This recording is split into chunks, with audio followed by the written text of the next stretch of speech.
Alors maintenant que nous avons beaucoup travaillé avec les plans de l'espace, on est toujours dans le cadre des équations cartésiennes. On a vu qu'un plan de l'espace possédait une équation cartésienne. Et maintenant on va travailler avec les autres objets de l'espace, c'est-à-dire les droites. Donc premièrement les plans de l'espace, petit 2, les droites de l'espace. Alors il faut bien comprendre qu'une chose, c'est que dans l'espace, une droite peut être définie,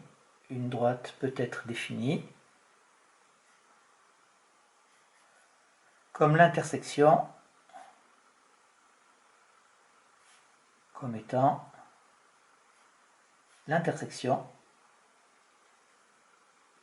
de deux plans non parallèles. D'accord? C'est comme ça qu'on peut obtenir une droite, deux plans qui ne sont pas parallèles. Ils se coupent selon une droite particulière. Exemple,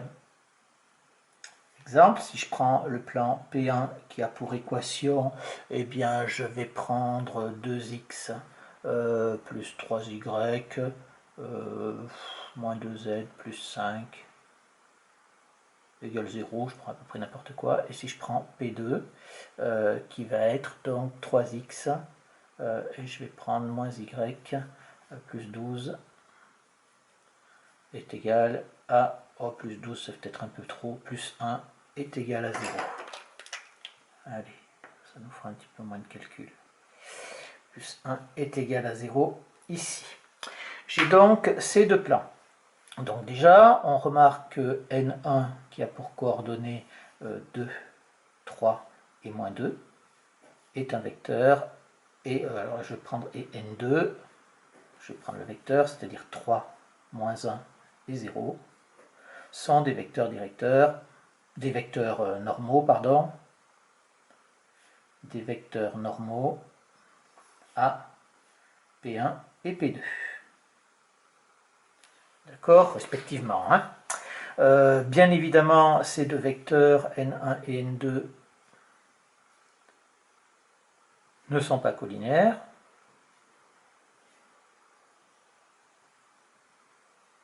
Donc, P1 et P2 sont séquents.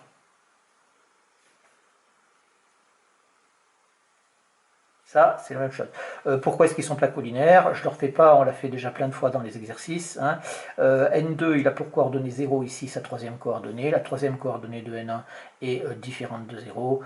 Donc, voilà, ouais, je vais le mettre, allez. Z N1 égale 0 et Z N2 différente de 0. Donc, ils ne sont pas collinaires, donc les plans sont séquents. Donc qu'est-ce qu'on va pouvoir faire? On va pouvoir essayer de trouver la droite d'intersection. Alors, on rentre dans vraiment l'objectif de ces chapitres de géométrie dans l'espace, c'est d'arriver à déterminer des intersections entre les objets de l'espace, donc entre deux plans, entre deux droites, etc. Et quels que soient les objets que l'on va prendre, on va avoir toujours la même rédaction qui est immuable, qui est celle de recherche de points d'intersection. On l'a déjà vu dans les exercices sur les fonctions depuis le début de l'année, il n'y a pas de raison que ça change. Donc seulement, comme on est dans l'espace, on n'aura pas deux coordonnées, mais on en aura trois. Donc ici, je dis, on cherche à caractériser la droite d'intersection, puisqu'on sait quand même que l'intersection de deux plans, c'est une droite, la droite d'intersection. Et on y va, on dit donc que M de coordonnées x, y, z est un point d'intersection, de P1 et P2. Ça, c'est équivalent à dire quoi? C'est équivalent à dire que le point M appartient à P1 et que le point M appartient à P2. C'est ça de dire qu'on a un point d'intersection, c'est-à-dire que le point appartient aux deux objets en question. C'est équivalent à dire que les coordonnées du point M vérifient l'équation du plan P1 et les coordonnées du point M vérifient l'équation du plan P2. C'est-à-dire ici qu'on a 2x plus 3y moins 2z plus 5 est égal à 0 et qu'on a 3x moins y plus 1 est égal à 0. Et je dois avoir ces deux choses-là en même temps. C'est pour ça que j'ai ici une accolade. Eh bien, voilà comment est-ce qu'on va définir une droite. On ne peut pas aller plus loin ici. On travaille avec les équations cartésiennes. Et donc ça, on va dire que c'est un système d'équations cartésiennes qui caractérise la droite d'intersection des deux plans. Donc ça, c'est un système d'équations cartésiennes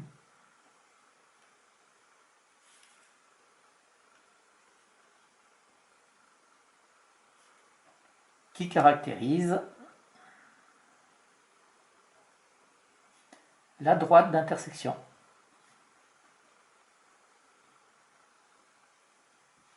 Donc voilà un petit peu comment ça se passe. Quand on travaille avec une droite, comme c'est l'intersection de deux plans, eh bien on ne peut arriver qu'à cette chose-là, c'est-à-dire à un système où il y a deux équations cartésiennes. Et là, on ne peut pas basculer dans autre chose. Alors, vous allez me dire, oui, mais on a ici deux équations avec trois inconnus. Donc, il suffirait juste d'en passer une en paramètres. Ah oui, mais si on passe en paramètres, à ce moment-là, on sort du cadre de l'équation cartésienne. On pouvait le faire pour chercher un vecteur normal, parce que quand on cherche un vecteur normal, on ne parle pas d'équation cartésienne d'un vecteur, on cherche les coordonnées d'un vecteur. Donc c'est juste une résolution pure et simple d'un système. Là, ce n'est pas la résolution d'un système, c'est-à-dire qu'on est dans des équations, vraiment des équations cartésiennes, et donc on ne veut pas en sortir. Mais toutefois, la méthode de mettre un paramètre va pouvoir marcher, c'est-à-dire qu'on va pouvoir utiliser cette technique-là, mais on sortira du cadre des équations cartésiennes et on va se tomber dans une nouvelle optique, c'est-à-dire c'est pas les équations cartésiennes, c'est B grand B. Donc, puisque comme on avait mis au tout début, quand on avait vu les objets de l'espace, on avait grand A, les équations cartésiennes, on a fait les plans de l'espace, on vient de voir les droites de l'espace, on ne va pas plus loin, puisqu'il n'y a que ça qui nous intéresse comme objet, les points n'ont pas d'équation, les points ont des coordonnées. Et maintenant, on va voir donc les représentations paramétriques. Représentation paramétrique. Vous voyez qu'on retrouve le mot paramètre qu'on utilise dans la résolution des représentations paramétriques. Alors, on va voir dans un premier temps les représentations. Et bien, on va faire un petit peu le plan inversé par rapport aux équations cartésiennes. Les équations cartésiennes, on avait commencé par les plans et après on voit les droites. Et bien, pour les représentations paramétriques, on va faire le contraire. On va commencer par les droites et après on verra pour les plans. Donc, on y va. Premièrement, les droites de l'espace. Les droites de l'espace. Eh bien, on va continuer notre exemple qui est au-dessus. On va continuer notre exemple qui est au-dessus. Eh bien, on va dire donc à partir de l'exemple précédent.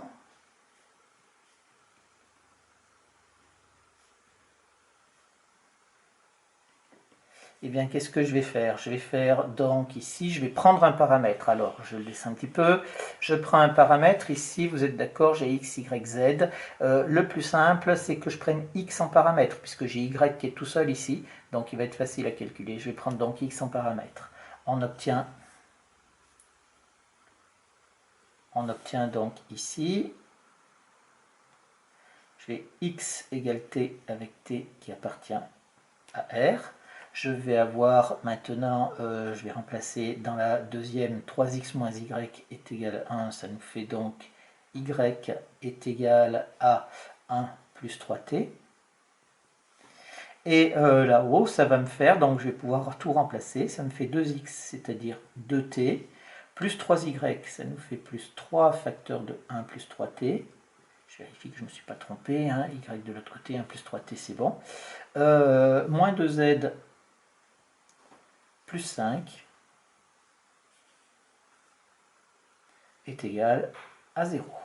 Ce qui est équivalent à dire, alors ici je peux continuer, là ça sera plus simple, ça nous fait donc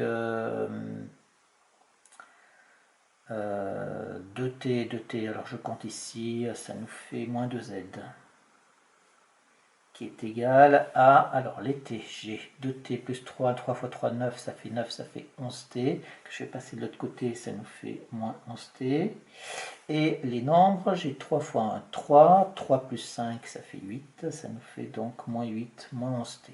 C'est donc équivalent ici à x égale t avec t qui appartient à R, à y est égal à 1 plus 3t, et z qui va être égal à, il faut que je divise par moins 2, ça nous fait donc 4 plus 11 demi de t. Voilà ce que j'obtiens en utilisant la même technique que j'avais utilisée pour calculer les coordonnées du vecteur normal quand j'avais une inconnue de plus que le nombre d'équations. Et donc j'arrive à cette chose-là, qui est donc, ça, on appelle ça, c'est le système d'équations paramétriques, système d'équations paramétriques de la droite d'intersection des deux plans. Alors ça, donc on obtient ça. Maintenant, la question c'est facile, hein, normalement ça ne doit pas vous poser de problème. La question qu'on se pose maintenant, c'est est-ce que toutes les droites sont comme ça? Parce que là, j'ai pris la droite comme étant l'intersection de deux plans. Maintenant, vous savez très bien depuis la classe de seconde que quand on définit une droite est définie par un point et son vecteur directeur. D'accord? À partir de ce moment-là, est-ce qu'on va avoir quelque chose au niveau du système d'équations paramétriques? Alors, on va voir un petit peu. Donc ici, on va marquer cas général. Je vais prendre une autre feuille, ce sera plus simple. Cas général. Hop là, je reviens là. Cas général. Soit D une droite.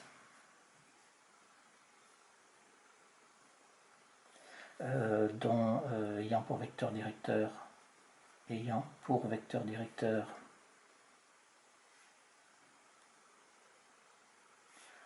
un vecteur U de coordonnées petit a, petit b et petit c, et passant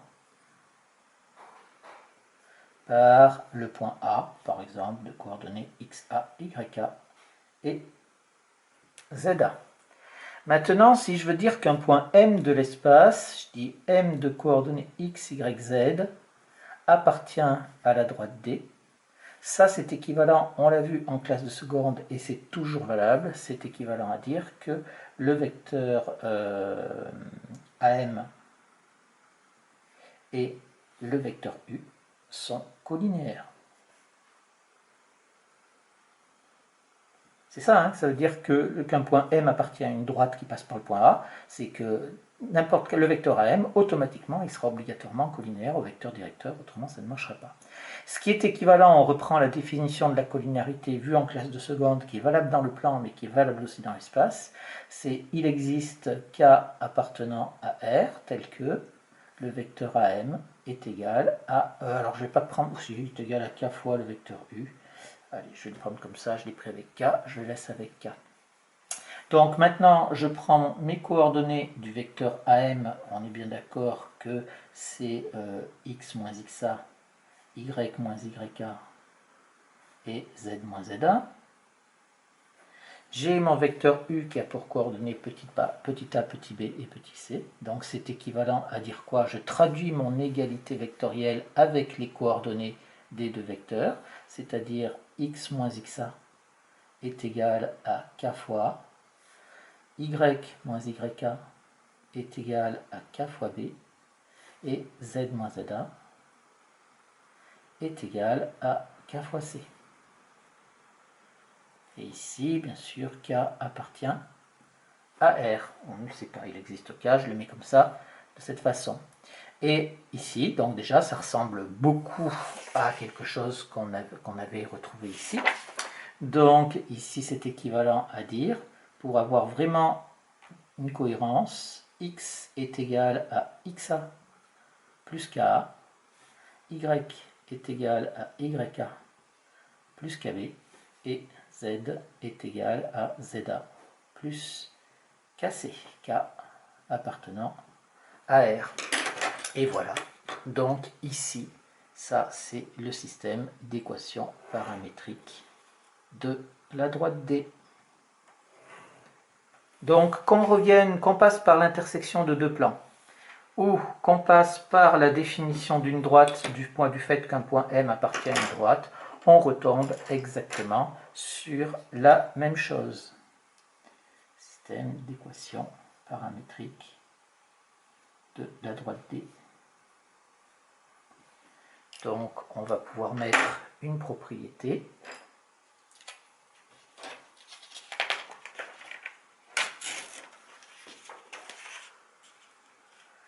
Propriété. Toute droite du plan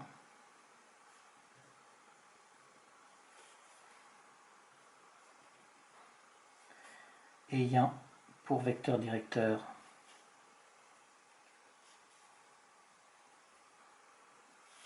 U de coordonnées ABC et passant par A, XA, YA, ZA, A pour représentation paramétrique. Alors on dit pour système d'équations paramétriques ou tout simplement pour représentation paramétrique.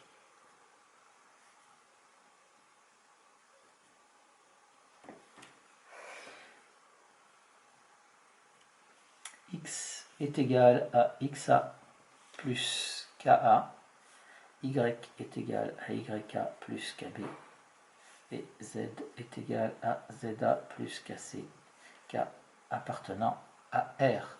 Voilà donc cette représentation paramétrique d'une droite. Ici, on retrouve les coordonnées du vecteur directeur. Là, on retrouve les coordonnées du point A. Si on applique ça, si je fais une remarque, dans l'exemple précédent,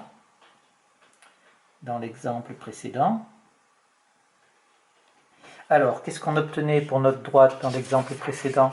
On obtenait ça, d'accord, quand je voulais chercher la droite d'intersection.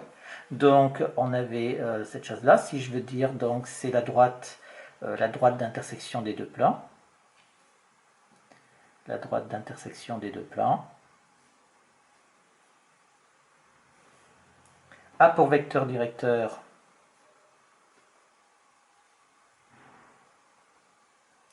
U qui va avoir pour coordonnées, alors ici on a bien dit que les vecteurs directeurs c'est en fait les coefficients qui avec K en fait. Donc ici on a donc T, on a donc 1T, 3T et 11 demi, donc ça nous fait 1 ici, ça nous fait donc 3 et 11 demi,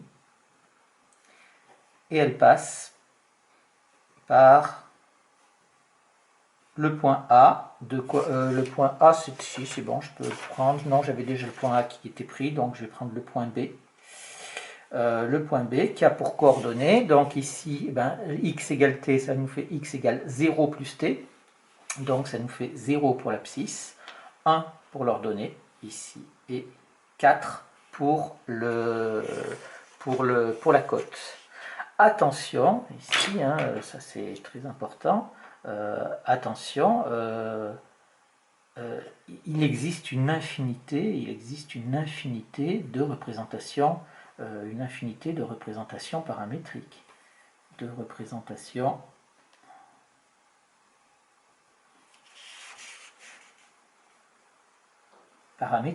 Pourquoi est-ce qu'il en existe une infinité? Tout simplement, ça dépend du vecteur directeur que vous prenez. Vous savez que le vecteur U, c'est un vecteur directeur, mais 2U, c'est un vecteur directeur aussi. 3U moins 4U, tout vecteur qui lui est collinaire est un vecteur directeur de la droite aussi. Et quant au point, il y en a une infinité, donc on peut prendre n'importe quel point aussi. Il existe une infinité de représentations paramétriques. Cela dépend du point choisi, du point et du vecteur directeur choisi.